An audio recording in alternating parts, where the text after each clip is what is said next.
Sony చెప్పండి. గుడికి వెళ్ళొస్తా. ఒక్క నిమిషం ఆగండి. ఎందుకు? నిన్న గురుగారు చెప్పిన ప్రసంగం విన్నాం కదా, ఏం చెప్పారు గురుగారు అందులో? ఏం చెప్పారేంటి? మీకు పెళ్లి కాక ముందు తల్లిదండ్రులతో కలిసి గుడికి వెళ్ళాలి. అదే మీకు పెళ్ళైన తర్వాత భార్యతో కలిసి గుడికి వెళ్ళాలి. మీకు పిల్లలు పుట్టిన తర్వాత కుటుంబ సమేతంగా కలిసి గుడికి వెళ్ళాలి. అదే మీరు బాధలో ఉన్నప్పుడు గుడికి వెళ్ళి ఆ దైవ సన్నిధిలో గడిపితే ఆ ప్రశాంతత వేరని గురుగారు చెప్పారు కదండి.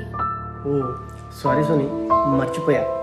ఈసారి ఇలాంటి పొరపాటు జరగకుండా చూసుకుంటా.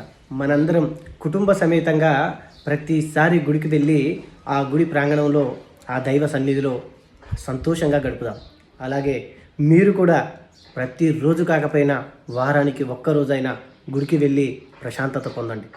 జై శ్రీరామ్, భారత్ మాతాకి జై.